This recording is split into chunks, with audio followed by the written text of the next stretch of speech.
Does anyone know how many days this is that we're indoors? 71, I think. 71. By the time we finish, 76. By the end of May, Metro Manila and its population of almost 15 million would have been under lockdown over this pandemic longer than Wuhan, China, which is where the first COVID-19 cases were recorded. In this special episode of About That, I catch up with two friends who work in very social industries and who have been affected in quite different ways by this pandemic. One is a development executive for a media company based in Jakarta and Singapore and working across the region. Tanya's here. And the other Karla. is a chef who is going to tell us how the hospitality industry is adapting to social distancing. Actually, me, it's been the same. My work is, it's like writing, plus I'm managing my team who are all working remotely from home. So it's the same as if I were in Jakarta or not. I'm kind of used to being in this work setup. So it hasn't been weird. But now, because everyone else is home, it's kind of more exhausting because you have one Zoom meeting after another. So you're like, oh, wait. For a while, people would just like, do what they need to do at the office and you could get your stuff done, but you could also take sort of mental breaks in between that were longer. And now that everyone's like, okay, meeting 2 to 3, 3 to 4, 4 to 5, and you're like, no, no, no, wait a minute. And so everyone was exhausted like after the first 2 weeks. Karla, you've also been super busy from what I see from your Instagram. It's like you opened Yes. the bake shop from home. Yeah. I opened the cloud kitchen, basically, it's called, which is apparently where the new normal will be for food people. What is this cloud kitchen? Cloud What did kitchens. Yeah. Cloud kitchens are kitchens that are, how do you say it? Obviously, it's like a real Right. kitchen Right. Yeah. Right. that does real orders, but there's no service, no in-house service, Okay. because everything is for takeaway or delivery. And all ordering is done on an app or Right. Instagram, Facebook, whatever, on another platform. It's not Right. done through a person. No one is coming to your table to ask you what you want. So everything is done through an app So that's why it's called a cloud kitchen, because everything is operated by an app. Was that something you would have even thought about had this not happened? I mean, would the idea, had something similar occurred to you before, or was it really born from being at home all this time and seeing how people have had to adapt to the situation? I would have never thought of this because I always like going out to eat, to be with other people. The social aspect of it is important to me. But now that everyone's doing this is how it's going to get done. Like most of the chefs who own restaurants that I know have decided, because the law says that they have to cut their seating capacity by half or a quarter. So 25% or 50%. It really all depends on your square footage, how you're gonna cut it. So the dining room, the physical dining room got smaller. What they'll do is they'll make the kitchen bigger. Okay. So waiters who used to be running, like waiters who used to take your order and Right. pour your water and everything like that, will be working in the kitchen, maybe peeling potatoes or like carrots or doing Yeah. prep work, just so they can keep employed. That's where it's going to go now. And do you think it'll carry over past the quarantine lockdown period? People are getting used to this kind of Yeah, I think so. And I lifestyle. think people will just really not go out as often as possible they For a used to, while. until a vaccine is found. How about your industry, Tanya? When you're doing entertainment and you have shoots and you have recordings and you have to deal with all of that kind of socially active work, Yeah. how do you adapt to this? Well, right now, the discussion is for when it eases up, and actually for the Philippines, you can do like some shooting already, like you can do some production, but there is parameters of like, how many people will be on the shoot, etc. So everyone's been talking about what are the safety protocols for when we do start up in earnest. And it's ranged from, do you do 2 crews or do you do definitely pared down crews? Like I think Right. that's something that everyone's discussing, which for, bloated crews and for, more streamlined production, it's not a bad idea. And then there's also safety protocols for the actors because they're the only ones who, Yes. when the scene starts, they can't wear a mask. to protect themselves or any people. It's a lot of discussion still at this point. There's general shapes of like what it's going to look like on production side, but then it's also going to jack up the budgets. So that's going to be a reality. And Oh, then really? yeah, so then like bigger productions, but then also when everyone is in ECQ or in lockdown, Yes. there is still the demand for content, and then it's about like supplying that and where that's coming from. The Are writing can still do no problem. What kind of extra health precautions have you had to take, for example? Like if you're saying some of the shoots are already starting up in areas in the Philippines, would you know what extra precautions they're taking? Are I they think making sure everybody's negative before they come on set, or? no, I don't think it's to the extent of testing. I just heard of somebody, two friends actually, who said they were doing like a remote directing a shoot remotely.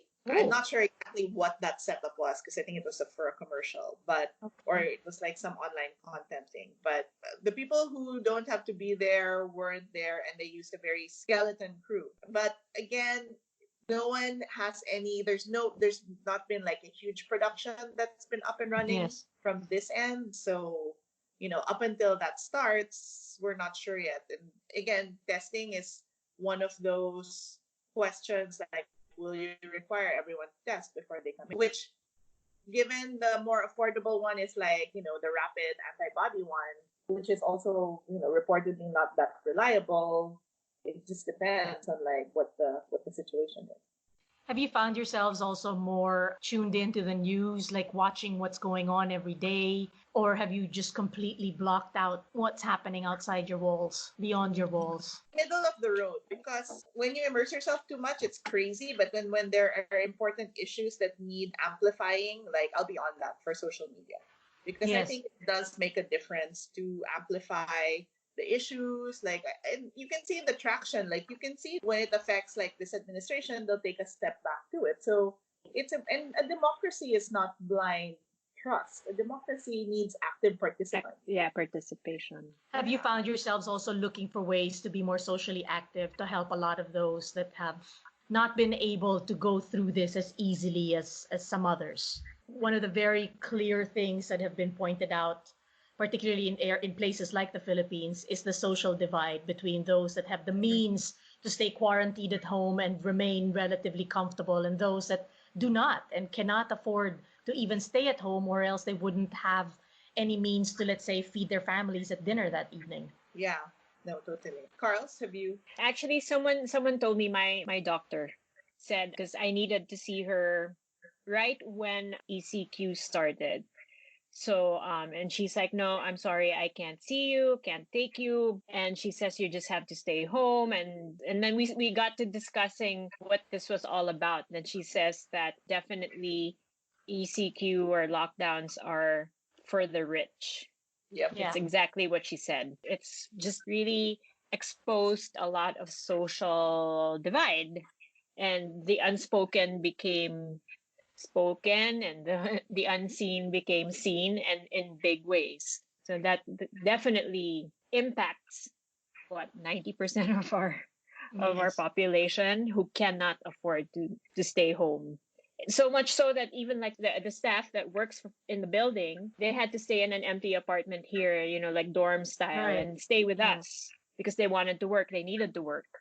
So instead of doing exposing us to whatever's out there, they stayed with us. So they haven't seen their families, and also what will become 76 days. I mean, it's for me as well. It's like keeping an eye on everything that's being said and spread through social media, is seeing how much has been done by civilians as opposed to, let's say, local government officials. Seeing the civic groups kind of pull together. There was even a group of what I saw was cancer survivors, people who had been battling cancer, had gotten better, had the means to have vehicles at their disposal. And there were all these stories of cancer patients who couldn't even go to the hospitals to receive treatment, walking 2-3 hours just to get to their doctors. And these people had organized like a carpool. It was just, you know what I mean? It was to see all of this going on. You almost feel kind of useless if you don't participate in some way to try to help all these other groups that are out there doing something to help the frontliners. Have you found a way, Margs, for you? Like, have you found like a way to? Because I think everyone It, tries in their own way. I have my few yes, small ways as well. But yes. what did you find? For me, the easiest has been really, which isn't really much. It's just helping support, let's say, organizations that are providing food for people that have not been able to get aid from their Yeah. local governments, those that are in the less privileged areas who might not even have homes to return to. There was a group of workers that I knew from a construction site in another city here in Metro Manila who were Right. displaced because the shutdown happened and they weren't able to go back to their Yeah, provinces. there's so many stories like There's And it, many of and those. since they weren't technically part of the village they were trapped in, they weren't oh, part of the residential list, so they were not yeah, considered eligible for any For the aid. help. Yeah. Yeah. So yeah. they couldn't get home, they weren't being helped, and they were just Yeah, it's I just know, like for many of us like who started joining via vegetable Yeah. groups that yes. started to set up. I mean, rather than buy for myself, I was buying vegetable packs so that they could distribute it to those displaced workers or the Yeah. ones who were Yes. trapped, or like some of the restaurants of the my friends' restaurants who could not operate in on a skeletal staff decided to turn their kitchens into feeding kitchens for Right. hospitals or yeah, so Right. there's that. Yeah. It's so overwhelming. My mom from day one, was part of the towns group where they were like, Oh looking yes. for PPEs and like face masks, anything. For the Yes. main hospitals, which has still now then expanded to like the outlying ones all over the Philippines, the small ones that aren't They yet did picked up. amazing So work. Yeah, it Yeah, like was yes. amazing. yeah, it's fantastic. So compared to that, where I still kept like a full work day, but her work day is basically that I'm like, oh, all my contributions are just too minuscule to even like Yes. consider. But it's like Carla, I bought some for frontline feeders and was happy to like send like a whole bunch for that. Yes. It feels so small compared to like the need that's out there, but you Yes. kind of Yeah. just but you see everybody that's doing what they can. One interesting one is like on Facebook page there is this quarantine tributes tips. Have you seen that page? No. No. Okay, basically, the Hunger Games, right? Right. Okay. Sort of. Yes. Okay. Okay. So Yeah. Okay. It it's so just genius. occurred So to me Hunger basically, Games tribute. This yeah, I so okay. basically, what it is, it's like a group of young like kids put together this page because there were now in these families, and it's they have elderly parents, so the elderly parents can't go out. So the ones that have to go out are either high school, college, Right. College uni, whatever kids, grad, yeah. who have never done palenque and who have never cooked in their lives. So it started out like that. They're clueless. They have no idea like Right. what to buy. Like ano po yung tilapia? Ano po yung So they're like asking these questions and then people are jumping in. So I was like answering questions for, on that, going on threads, even if it's as simple as like, how do you cook tinola po? Or what can Right. you do lang po with like bread and ketchup, things like that. But one day it just exploded into this rant of, they were so mad at the administration for botching up the whole situation. Comment after Yeah. comment after comment. These kids were like so woke, as the kids Yeah. say.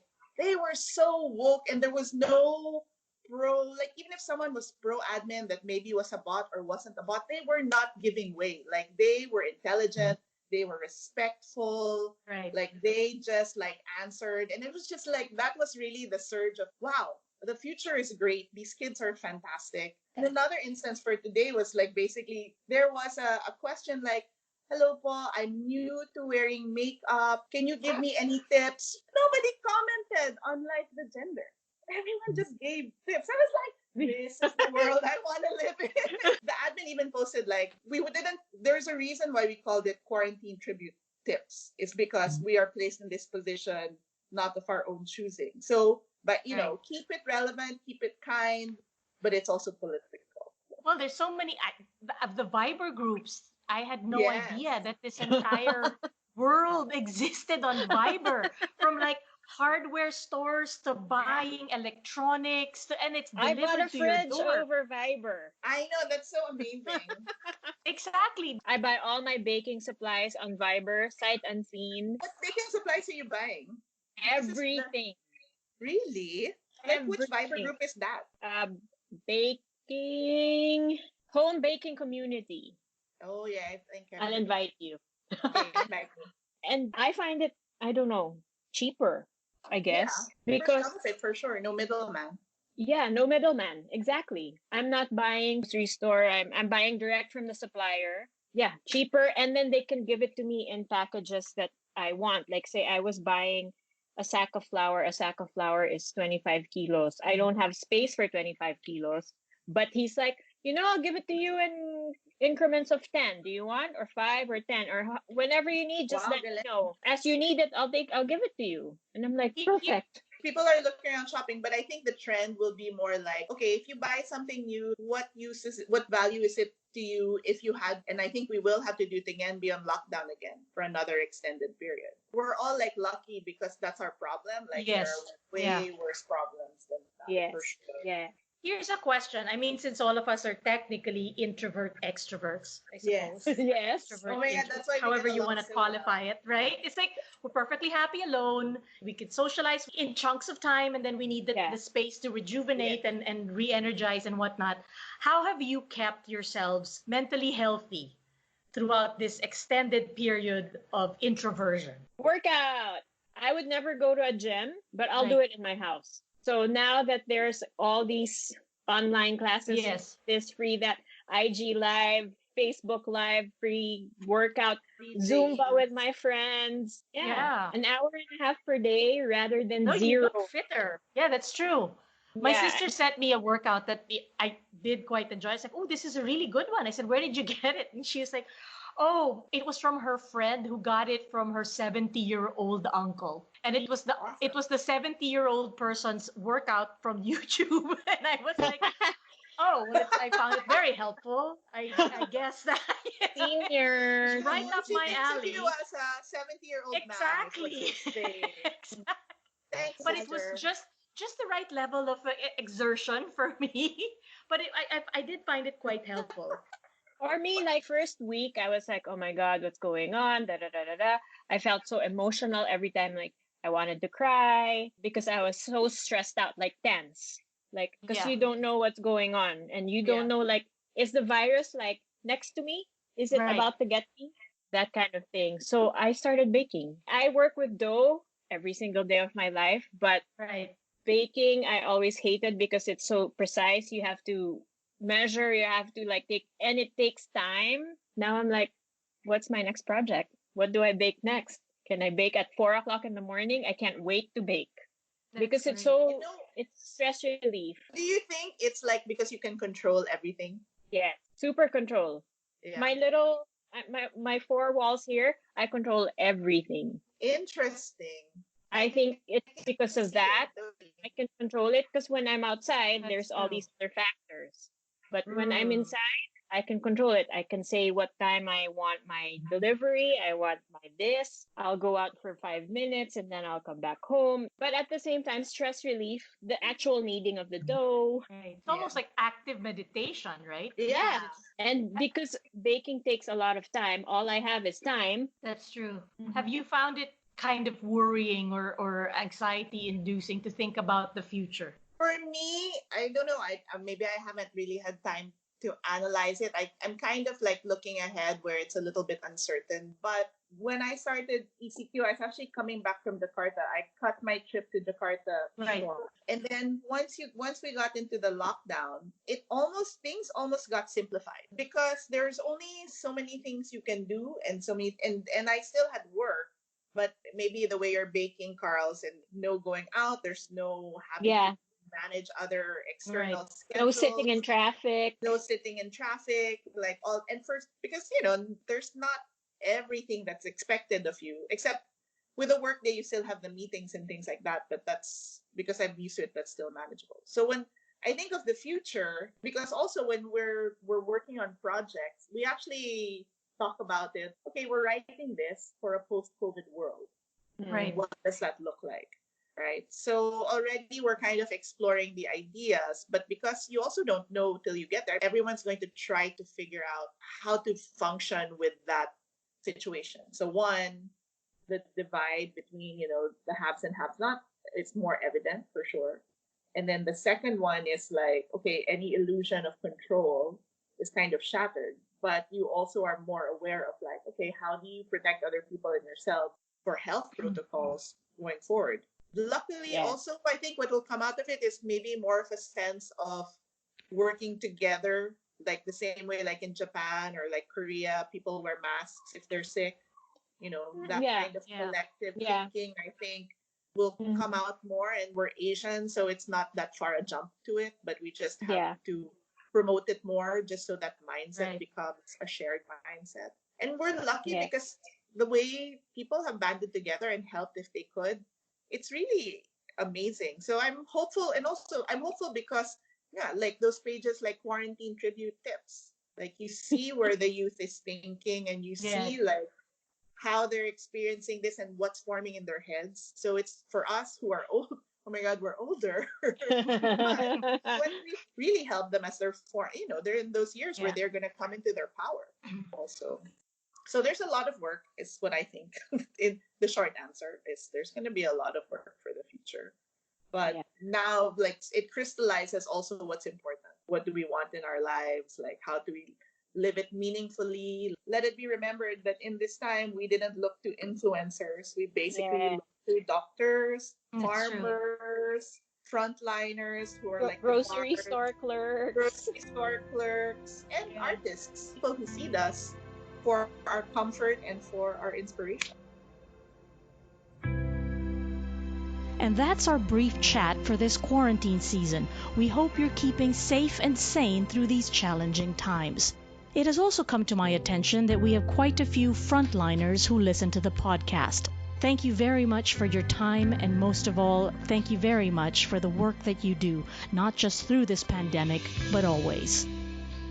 Until next time, I'm Marga Ortigas. Thank you for joining us.